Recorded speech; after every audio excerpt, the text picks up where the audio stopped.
इस कहानी में हमें दिखाया जाता है कि एक जहरीला वायरस फैलने की वजह से पूरी दुनिया के सभी इंसान ज़ॉम्बी में बदल चुके हैं। लेकिन ये कोई आम ज़ॉम्बी नहीं, बल्कि ये इतने तेज है कि दौड़ते हुए हवाई जहाज को भी पकड़ सकते हैं। कुछ तो इतने चालाक है कि इंसानों से भी हटकर सोच सकते हैं, और कुछ ज़ॉम्बी कई किलोमीटर दूर अपने टारगेट को सूंघने की ताकत से ढूंढ सकते हैं। लेकिन इस खतरे से घिरी हुई दुनिया में अब सिर्फ 2 ही इंसान जिंदा बचे हैं। क्या ये दोनों सर्वाइव कर पाएंगे या नहीं, जानते हैं आज की इस वीडियो में। कहानी की शुरुआत में हम एक लड़के को देखते हैं जो अपने कमरे में बैठकर टीवी पर कार्टून देख रहा होता है कि तभी अचानक टीवी का सिग्नल चला जाता है और स्क्रीन पर एक इमरजेंसी रिपोर्ट आने लगती है। ये खबर उस लड़के की मुस्कुराहट छीन लेती है। टीवी में बताया जाता है कि दुनिया भर में एक बहुत ही जहरीला वायरस फैल गया है, जिससे इन्फेक्टेड लोग कुछ मिनटों के अंदर भयानक ज़ॉम्बी जैसे बन जाते हैं। ये वायरस बहुत तेजी से फैलता है और पूरी दुनिया इस वायरस की चपेट में आ चुकी है। टीवी में बताया जाता है कि जो भी ये खबर सुन रहा है वो जल्दी से खुद के लिए कोई सेफ जगह देख ले। लड़का ये सब देख ही रहा होता है कि अचानक ऊपर के कमरे से अजीब तरह की आवाज आती है। वो आवाज सुनकर लड़के के गले में सांसें अटक जाती है। लड़का धीरे धीरे ऊपर जाकर देखता है तो पता चलता है कि ये उसकी बड़ी बहन का मजाक था। उसके बाद ये दोनों लड़के अपनी माँ के कमरे की तरफ जाते हैं और वहाँ जाकर ये देखते हैं कि उनकी माँ बहुत परेशान है। वो अपने हस्बैंड को फोन करके इस सिचुएशन के बारे में बताती है। उसका हस्बैंड जो एक पायलट है वो अपने बच्चों और वाइफ को बताता है कि हर तरफ ये वायरस तेजी से फैल रहा है, इसलिए तुम सब घर पर मेरा इंतजार मत करो और जल्दी से किसी तरह करके इस शहर से दूर निकल जाओ। वो अपने बच्चों से कहता है कि परेशान मत हो, तुम्हें कुछ नहीं होगा, तुम्हारी माँ तुम्हें एक सेफ जगह में ले जाएगी। वो अपने हाथ में पहना हुआ लकी ब्रेसलेट अपने बच्चों को दिखाता है, जो कि ये ब्रेसलेट उसकी बेटी एबिगेल ने बनाया था। ये देखकर एबिगेल बहुत खुश हो जाती है। दूसरी तरफ उनकी माँ जल्दी जल्दी से सामान इकट्ठा कर रही होती है। तभी उन्हें बाहर से चिल्लाने की आवाजें सुनाई देने लगती है, इसलिए वो जल्दी से अपने दोनों बच्चों को लेकर घर से बाहर निकल आती है। जैसे ही वो कार में बैठने वाले होते हैं, अचानक एक ज़ॉम्बी उन बच्चों की माँ पर अटैक कर लेता है। डर के मारे एबिगेल जल्दी से कार के नीचे छुप जाती है और अपनी आंखों के सामने अपने छोटे भाई और माँ को ज़ॉम्बी के हाथों मरते हुए देखती है। वो ज़ॉम्बी उस छोटी बच्ची को देख नहीं पाता और वहाँ से चला जाता है। ये छोटी लड़की डर से कांप रही होती है कि तभी वो देखती है कि उसकी माँ भी एक ज़ॉम्बी बन चुकी है। लड़की की माँ अपनी बेटी को देखकर उसकी तरफ बढ़ने लगती है। इससे पहले कि वो अपनी बेटी को मार पाती, ठीक उसी समय पर एक अंकल फरिश्ते की तरह आकर एबिगेल की माँ को मार देता है और एबिगेल को बचा लेता है। थोड़ी देर बाद वो देखते हैं कि एबिगेल का छोटा भाई भी ज़ॉम्बी में कन्वर्ट हो रहा है, इसलिए वो आदमी लड़की को कान बंद करने के लिए कहता है और उसके ज़ॉम्बी बन चुके छोटे भाई को भी गोली मार देता है। अब इसके बाद 10 साल के बाद का सीन दिखाया जाता है और हम देखते हैं कि ज़ॉम्बी वायरस की वजह से इंसानी सभ्यता पूरी तरह से बर्बाद हो चुकी है। कभी रोशनी से चमकने वाले शहर अब वीरान हो चुके हैं और अब तक सारे इंसान या तो मर चुके हैं या फिर ज़ॉम्बी बनकर इधर उधर भटक रहे हैं और सिर्फ 2 ही लोग जिंदा बचे हैं। वो छोटी लड़की एबिगेल, जिसे अंकल ने बचाया था, अब वो बड़ी हो चुकी है। उस दिन से लेकर अब तक एबिगेल अंकल जैक की नजरों में पली बढ़ी और जैक ने उसे ट्रेन करके ज़ॉम्बी से लड़ना सिखा दिया है। उस दिन अगर उसकी लाइफ में जैक नहीं आता तो एबिगेल अब तक मर चुकी होती, इसलिए एबिगेल जैक को अपना पिता मानती है। इतने सालों तक जंगल में अकेले रहने के बाद एबिगेल को बहुत ही लोनली महसूस हो रहा होता है। उसकी सबसे बड़ी इच्छा है कि उसे कोई इंसानी बस्ती मिल जाए जहाँ वो लोगों के साथ मिलकर रह सके, लेकिन जैक को लोगों के बीच रहना बिल्कुल भी पसंद नहीं। रात को जब वो दोनों जंगल में कैंप लगाकर सो रहे थे, तभी किसी की आवाज से जैक की आंख खुल जाती है। वो धीरे से अपने कैंप से बाहर निकलकर देखता है कि तभी एक ज़ॉम्बी जैक पर हमला कर देता है, लेकिन जैक लगातार गोलियां चलाकर उसे मार देता है और एबिगेल भी वहाँ पर पहुँच जाती है। इन दोनों को पिछले 10 सालों से जंगल में ज़ॉम्बीज का शिकार करते हुए इतना एक्सपीरियंस तो हो गया था कि ज़ॉम्बी झुंड बनाकर एक साथ मिलकर रहते हैं। वो समझ जाते हैं कि आसपास और भी जरूर ज़ॉम्बीज होंगे, इसलिए वो जल्दी यहाँ से निकलने की तैयारी करने लगते हैं और घोड़े पर बैठकर निकल जाते हैं। तभी रास्ते में उनके घोड़े हिनहिनाने लगते हैं। जैक समझ जाता है कि खतरा नजदीक है। दोनों चारों तरफ देखते हैं तो दूर एक जीप ज़ॉम्बी से घिरी हुई दिखाई देती है, जहाँ एक नॉर्मल इंसान खुद को ज़ॉम्बी से बचा रहा था। अब वैसे भी दुनिया में इंसान बहुत ही कम बचे थे, इसलिए अब इन दोनों को हर हाल में उस आदमी को ज़ॉम्बी से बचाना था। जैक एबिगेल के निशाने का टेस्ट भी लेना चाहता था, इसीलिए वो एबिगेल से कहता है कि तुम इस आदमी को बचाओगी ताकि पता चले कि वो पूरी तरह से ट्रेन हो चुकी है या नहीं। जैक उसे कहता है कि सुकून से टारगेट को निशाने पर करो और फिर उसे शूट कर दो, लेकिन एबिगेल जल्दबाजी में गोली चला लेती है, जिससे वो गोली ज़ॉम्बी के साथ साथ उस सर्वाइवर को भी लग जाती है। ये देखकर जैक एबिगेल पर काफी गुस्सा करता है, जिसके बाद वो दोनों इंसान के पास जाते हैं। वो देखते हैं कि ये आदमी अब बच नहीं सकता, इसलिए जैक उसे खुद ही मार देता है ताकि अगर उसे ज़ॉम्बी ने काटा हो तो वह दोबारा जिंदा ना हो जाए और हमारे लिए खतरा ना बने। उसके बाद वो दोनों उस मरे हुए आदमी की कार से जरूरत की सारी चीजें लेने लगते हैं। जैक मरे हुए आदमी के जूते ले लेता है और जैसे ही वो उन जूतों को पहनता है तभी वहाँ मरे हुए आदमी के और साथी भी आ जाते हैं और बहुत सारे हथियार बंद लोग उन्हें घेर लेते हैं। एक बंदा जब मरे हुए इंसान के जूतों को जैक के पैरों में देखता है तो उन्हें शक होने लगता है कि उन्होंने सामान लूटने के लिए उनके साथी को मारा है। जब ये लोग जैसे ही इन दोनों को मारने लगते हैं तभी एक प्रेग्नेंट लेडी कार से उतरती है और अपने साथियों से इन दोनों को छोड़ने के लिए कहती है। तभी काला घोड़ा फिर से उन्हें वार्निंग देता है और अगले ही पल दूर जंगल से तेज आवाजें आने लगती है। बहुत सारे ज़ॉम्बी तूफान की तरह चारों तरफ से उनकी ओर बढ़ने लगते हैं। वो लोग इतने तेज रफ्तार से आते हैं कि उन्हें भागने का मौका नहीं मिलता, इसलिए हथियार निकालकर वही मुकाबला करते हैं। यहाँ सबके पास हथियार तो थे मगर ज़ॉम्बी की तादाद काफी ज्यादा थी, इसलिए वो एक एक करके ग्रुप के बहुत से लोगों को काट लेते हैं। बचे हुए लोगों के पास छुपने की कोई जगह नहीं होती और जल्द ही ये बहुत ही कम लोग बच जाते हैं। एक मजबूत आदमी बदकिस्मती से ज़ॉम्बी के काटने का शिकार हो जाता है, इसलिए वो खुद को गोली मारना चाहता है, लेकिन उसके बंदूक में गोलियां खत्म हो जाती है। अब उन्हें पता चल चुका था कि वो उनसे लड़ नहीं पाएंगे, इसलिए एबिगेल प्रेग्नेंट लेडी को लेकर गाड़ी में बैठाती है। गाड़ी में प्रेग्नेंट लेडी का हस्बैंड भी बैठा होता है और जैक गाड़ी स्टार्ट करके जल्दी से वहाँ से निकल जाते हैं। पूरे ग्रुप में अब ये सिर्फ 4 लोग ही बचे थे, बाकी सभी ज़ॉम्बीज के शिकार हो चुके थे। एक काले चेहरे वाला ज़ॉम्बी अपने साथियों को मरा हुआ देखकर बहुत ज्यादा गुस्सा हो जाता है। उधर ये चारों ज़ॉम्बीज से जान छुड़ाकर गाड़ी में सफर कर रहे होते हैं। रास्ते में जैक पीछे बैठे लेडी से पूछता है कि तुम हो कौन और यहाँ क्या कर रहे थे। पूछने पर पता चलता है कि ये बचे हुए लोग शिप टाउन नाम की जगह पर जाना चाहते थे, जहाँ पर सेफली इंसान रहते हैं। वहाँ जरूरत की तमाम फैसिलिटीज है और हम सब वहाँ जाकर एक नॉर्मल जिंदगी गुजारना चाहते थे। ये सुनकर एबिगेल बहुत खुश होती है क्योंकि यही तो वो जगह है जहाँ वो हमेशा से जाना चाहती थी। जिस पर जैक ने कहा कि यहाँ पर कोई भी ऐसी कॉलोनी वगैरह नहीं है। मैं पिछले 10 सालों से यहाँ वहाँ भटक रहा हूँ, मुझे तो कोई ऐसी कॉलोनी नहीं दिखाई दी। तभी अचानक बीच रास्ते में उनकी गाड़ी खराब हो जाती है। इस दौरान प्रेग्नेंट लेडी का हस्बैंड बाहर निकलता है जिसका नाम डेविड है। वो उनसे कहता है कि मैं एक मैकेनिक हूँ और मैं इसे ठीक कर सकता हूँ, लेकिन औजार न होने की वजह से गाड़ी ठीक नहीं हो पाती, इसीलिए ये लोग गाड़ी को यहीं पर छोड़कर पैदल सफर करने लगते हैं। कई किलोमीटर सफर करने के बाद वो लोग एक वीरान सोसाइटी में पहुंच जाते हैं। यहाँ ऊंची इमारतें अभी भी खड़ी हैं, लेकिन हर तरफ मौत की शांति छाई हुई है। ये लोग सबसे पहले इस जगह की अच्छी तरह से जांच भी करते हैं। जब उन्हें कोई खतरा महसूस नहीं होता तो ये लोग रात यहाँ गुजारने का फैसला करते हैं। रात को वो लोग आग जलाकर खाना पकाते हैं। एबिगेल शिप टाउन नाम के उस जगह पर जाने के लिए बहुत बेताब थी। वो उस प्रेग्नेंट औरत से उस जगह के बारे में बातचीत करने लगती है। प्रेग्नेंट औरत उससे बताती है कि हमारा पहले से उस शिप टाउन में रहने वाले लोगों के साथ रेडियो पर कांटेक्ट हो चुका है। वो एक बहुत ही खूबसूरत जगह है जहाँ हम आजादी से रह सकते हैं। ये बातें सुनकर एबिगेल की आंखों में चमक उठी। दूसरी तरफ जैक बाहर चारों ओर जाल बिछा देता है ताकि अगर वो लोग सो भी जाएं तो खतरा करीब होने पर फौरन पता चल जाए। जैक अंदर आकर एक मैप निकालता है और सबको समझाता है कि वो मैगन और डेविड को कुछ दूर तक पहुंचाएगा और उसके बाद दोनों अलग अलग रास्ते पर चले जाएंगे। लेकिन एबिगेल जैक के इस फैसले से खुश नहीं थी। वो जैक के पास जाकर उससे बहस करती है कि डेविड अपनी प्रेग्नेंट वाइफ को उस जगह तक सेफली नहीं पहुंचा पाएगा, इसलिए हमें उनके साथ चलना चाहिए। जैक कहता है हमें समझदारी से काम लेना चाहिए। देखो जहाँ लोग ज्यादा होते हैं वहाँ पर खतरा भी ज्यादा होता है। लेकिन एबिगेल जैक के इस फैसले से नाराज होकर चली जाती है। हालांकि दोनों को ये नहीं पता होता कि वो काले चेहरे वाला ज़ॉम्बी उनकी गाड़ी को सूंघते हुए वहाँ तक पहुँच चुका है। अगली सुबह एबिगेल छत पर बैठकर अपने बचपन की फोटोज देख रही होती है कि अचानक नीचे पेड़ों से सरसराहट की आवाज आती है। वो समझ जाती है कि ज़ॉम्बी अंदर आ गए हैं और सबको वार्निंग देने के लिए नीचे दौड़ कर जाती है कि तभी रास्ते में एक ज़ॉम्बी भी उसके पीछे लग जाता है। एबिगेल खुद को बचाते हुए ऊपर सीढ़ियों पर चढ़ने लगती है और पीछा करने वाले ज़ॉम्बी को झटका देते हुए नीचे गिरा देती है, लेकिन इस चक्कर में उसका बैलेंस बिगड़ जाता है जिससे वो भी नीचे गिरने वाली होती है। लेकिन तभी जैक ने वक्त पर आकर उसे बचा लिया। थोड़ी देर बाद काले चेहरे वाला ज़ॉम्बी अपने साथियों के साथ वहाँ पहुँच जाता है क्योंकि उसे पता चल जाता है कि उनका साथी कहाँ पर मरा है, लेकिन वो पहले से बिछाई गई जाल में फंस जाते हैं जिसमें काफी सारे ज़ॉम्बी मारे जाते हैं। जैक धमाके की आवाज सुनकर समझ जाता है कि ज़ॉम्बी का झुंड उस जगह तक पहुंच गया है जहां हम कल रात ठहरे थे और ज़ॉम्बी अभी तक उनका पीछा कर रहे हैं। लेकिन अच्छी बात ये थी कि ये लोग उस जगह को छोड़कर वहां से आगे निकल चुके थे। तभी रास्ते में एबिगेल को याद आता है कि थोड़ी दूर पर एक छोटा सा हवाई अड्डा है जहाँ पर मेरे फादर काम किया करते थे। शायद वहाँ कुछ हवाई जहाज बचे हो जिससे हम आसानी से शिप टाउन तक पहुँच सकते हैं। लेकिन जैक कहता है कि अगर हम एयरपोर्ट गए तो वह एक खुली जगह है और अगर वहाँ ज़ॉम्बीज ने घेर लिया तो वहाँ हमारे पास जान बचाने का कोई रास्ता नहीं होगा और मुश्किल है कि हमें वहाँ एरोप्लेन भी मिल जाए। लेकिन एबिगेल के बार बार कहने पर वो वहाँ जाने के लिए मान जाता है, जिसके बाद ये लोग एयरपोर्ट आ गए लेकिन यहाँ पर कोई भी एरोप्लेन नहीं था। जैक कहता है देखा मैंने कहा था यहाँ पर कोई भी एरोप्लेन नहीं होगा। लेकिन जब वो लोग वहाँ पर एक छोटे से गैराज में पहुँचते हैं तो गैराज का दरवाजा खोलते ही लकीली वहाँ उन्हें एक छोटा एरोप्लेन मिल जाता है। ये देखकर ये लोग बहुत खुश हो जाते हैं क्योंकि अब उनका शिप टाउन तक पहुँचने का रास्ता आसान हो गया। लेकिन ये हवाई जहाज बहुत दिनों से इस्तेमाल नहीं हुआ था, इसलिए मैकेनिक डेविड कहता है कि उसे ठीक करने की जरूरत है। ज्यादा नहीं, मैं उसे 10 से 15 मिनट के अंदर ठीक कर दूंगा। जब तक डेविड एरोप्लेन को ठीक करता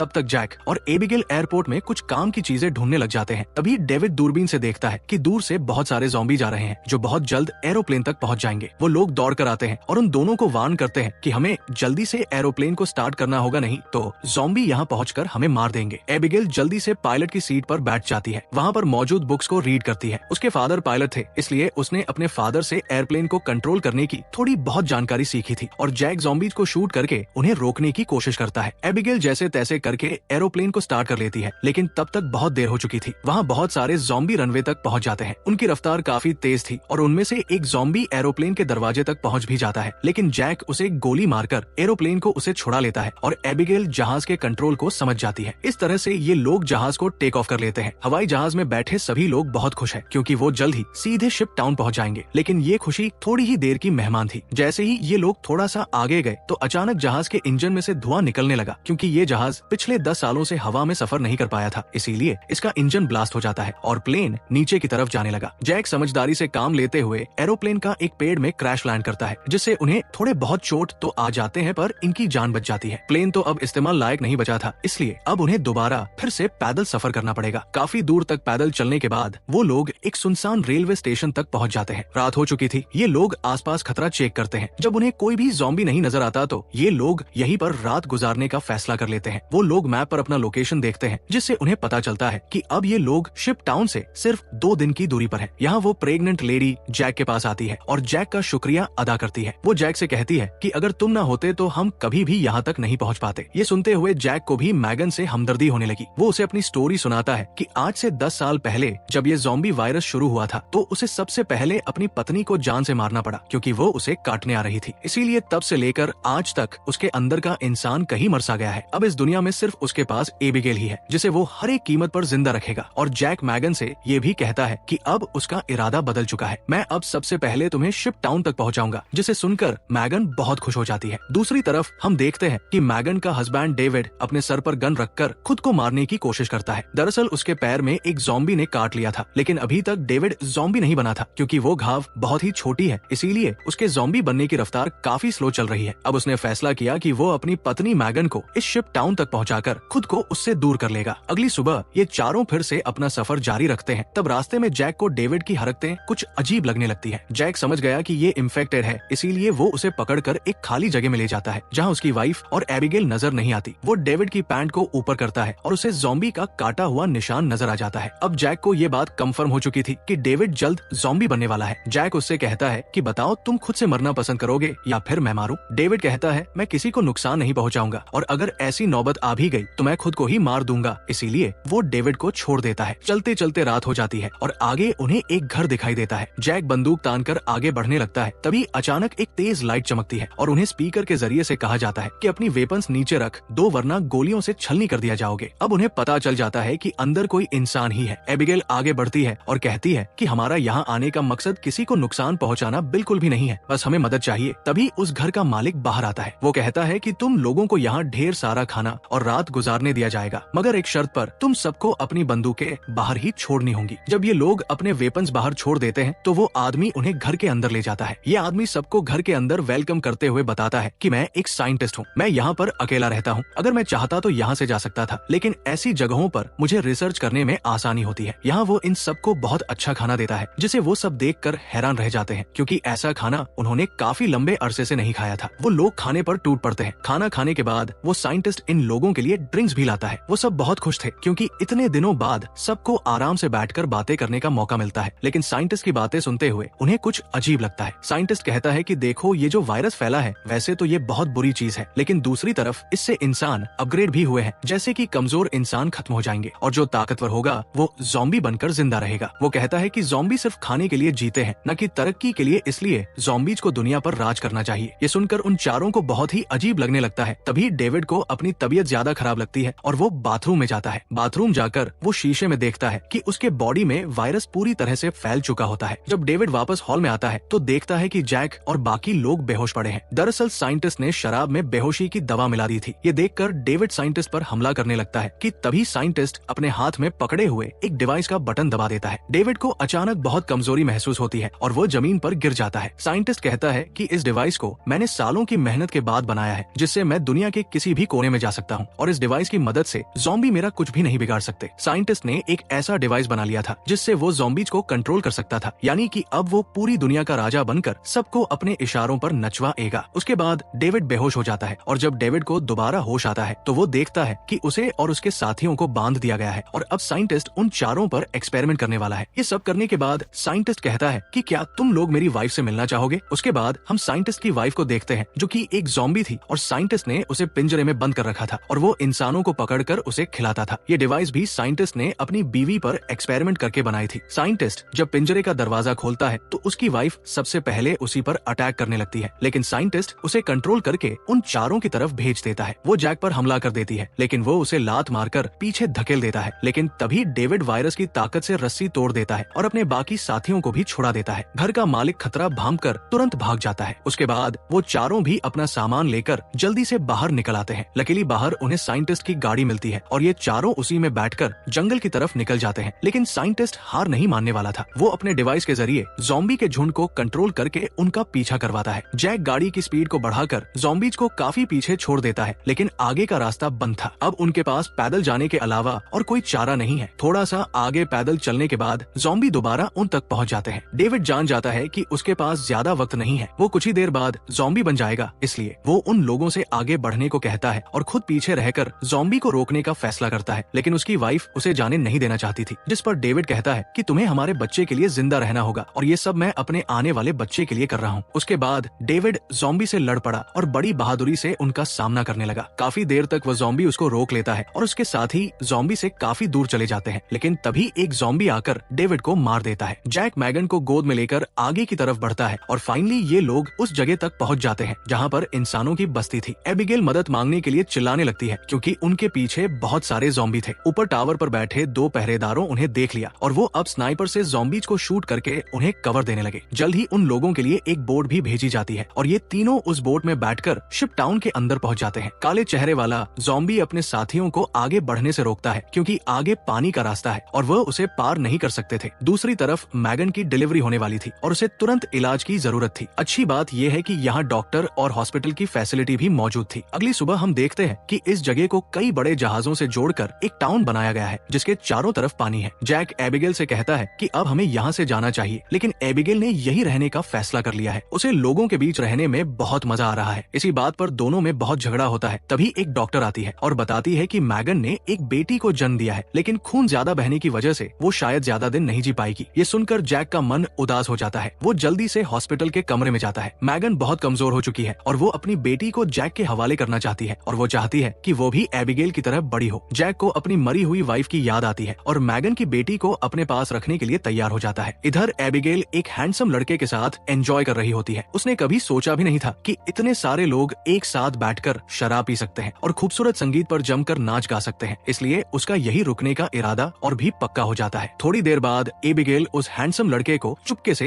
एक कैबिन में जाते हुए देख लेती है। उसे देखकर वो भी अंदर चली जाती है। वहाँ पहुंचकर वो देखती है कि ये कैबिन पूरी तरह से तारों और बमों से भरा हुआ है। वहाँ एक वायरलेस स्विच भी लटका हुआ होता है। जैसे ही वो उस स्विच को टच करती है तभी वो लड़का भाग कर आता है और बताता है कि उन्होंने शिप टाउन के नीचे बम लगाए हैं। अगर कभी ये जगह खतरे में पड़ती है तो लोग उस रास्ते से भाग जाएंगे और बाहर से इस जगह को उड़ा देंगे। लेकिन दोनों को बिल्कुल भी अंदाजा नहीं होता कि ये दिन इतनी जल्दी आ जाएगा। वो साइंटिस्ट गुस्से में वहाँ तक भी पहुँच जाता है। वो देखता है कि इन लोगों ने बहुत सारे ज़ॉम्बीज को मार दिया है जिनके सहारे वो इस दुनिया पर राज करना चाहता है। वो अपने कंट्रोल डिवाइस के जरिए उस काले चेहरे वाले ज़ॉम्बी राजा को अपने कंट्रोल में कर लेता है। साइंटिस्ट की मदद मिलने के बाद शिप टाउन के नीचे का पानी अब उन्हें नहीं बचा सकता था। बहुत सारे ज़ॉम्बी पानी के नीचे से उन शिप्स पर पहुंच जाते हैं और लोगों पर अचानक अटैक कर लेते हैं, जिनमें से बहुत से लोग मारे जाते हैं। लोगों के बीच हलचल मच जाती है। इधर जैक को भी इस बात का पता चल जाता है कि ज़ॉम्बीज ने अटैक कर लिया है। जैक को एबिगेल की चिंता होने लगती है और वो उसे ढूंढने लग जाता है। वो ज़ॉम्बीज को मारते हुए आगे बढ़ता है और आखिरकार वो एबिगेल को ढूंढ लेता है। दूसरी तरफ सन की साइंटिस्ट भी शिप पर पहुंच जाता है और एबिगेल को पंच मारकर नीचे गिरा देता है। ये देखकर जैक गुस्से में आकर साइंटिस्ट की तरफ दौड़ने लगता है कि तभी एक ज़ॉम्बी बीच में आकर उसे धक्का देकर नीचे टैंक में फेंक देता है और वहाँ वो साइंटिस्ट भी पहुंच जाता है और जैक से बदला लेना चाहता है। वो जैक को लात मारकर गिरा देता है, लेकिन जैक को पता था कि साइंटिस्ट से लड़ना फजूल है, इसीलिए वो साइंटिस्ट पर हमला करके उसके हाथ में लगे डिवाइस को दीवार से मारकर तोड़ देता है। अब साइंटिस्ट के पास ज़ॉम्बीज को कंट्रोल करने की पावर नहीं रही, जिसके बाद बूढ़ा साइंटिस्ट जल्द ही ज़ॉम्बी का शिकार बन जाता है। अच्छी बात ये थी कि इस कैंप में पहले से ही भागने का रास्ता बना हुआ था। बहुत सारे बचे हुए लोग सुरंग के रास्ते नदी के दूसरे किनारे पर पहुंच जाते हैं। जब वो बम चालू करने वाले होते हैं तो वो हैंडसम लड़का बटन नहीं दबाता, क्योंकि एबिगेल अभी भी शिप पर है। अब जैक और एबिगेल बाहर की तरफ भागने लगते हैं, लेकिन पीछे से ज़ॉम्बी राजा एबिगेल को पकड़ लेता है। तभी जैक तेजी से उस ज़ॉम्बी को लकड़ी से सर पर मार देता है, जिससे वो पीछे गिर जाता है। अचानक एबिगेल की नजर गलती से उस ज़ॉम्बी राजा के हाथ में बंधे ब्रेसलेट पर पड़ती है। ये वही ब्रेसलेट था जो उसने बचपन में अपने हाथों से अपने पिता के लिए बनाया था। वो समझ जाती है कि ये ज़ॉम्बी उसके पिता है, लेकिन अब वो इंसान नहीं बल्कि ज़ॉम्बी बन चुका था। यहाँ पर जैक उसे हाथ से पकड़कर जबरदस्ती खींचकर भागने को कहता है। वो हैंडसम लड़का दोनों को भागते हुए देखकर तुरंत वायरलेस रिमोट का बटन दबा देता है और पूरा शिप टाउन राख में बदल जाता है। हालांकि इन सब की लड़ाई भी खत्म नहीं हुई थी। कैंप का सरदार अपनी गर्दन पकड़ कर आता है, क्योंकि लड़ाई में उसे ज़ॉम्बी ने काट लिया था। वायरस के फैलने से पहले ही काले चेहरे वाले ज़ॉम्बी ने उस पर हमला कर दिया। हैरानी की बात ये थी कि ज़ॉम्बी राजा भी धमाके में बच गया था। जैक तुरंत दौड़कर उस ज़ॉम्बी राजा से लड़ने लग जाता है, लेकिन जैक ज़ॉम्बी राजा के सामने कमजोर पड़ रहा था। इसीलिए एबिगेल जमीन से बंदूक उठाती है और ये जानते हुए भी कि सामने खड़ा ज़ॉम्बी राजा उसका पिता है, लेकिन वो उसे पालने पोसने वाले जैक को मार रहा था। इसलिए एबिगेल बिना सोचे समझे उस काले चेहरे वाले ज़ॉम्बी राजा को गोली मार देती है, क्योंकि अगर वो उसे गोली नहीं मारती तो वह ज़ॉम्बी राजा वहाँ पर मौजूद सब लोगों को मार देता। उसके बाद जैक और एबिगेल गले लगते हैं और अब जैक, एबिगेल और बचे हुए लोग दूर समुद्र में एक सुनसान वी की तरफ देखते हैं और वही एक नई इंसानी बस्ती बसाने का फैसला करते हैं। इसी के साथ ये कहानी खत्म हो जाती है। अगर वीडियो आपको अच्छी लगी हो तो हमारे चैनल को सब्सक्राइब और वीडियो को लाइक जरूर कीजिएगा।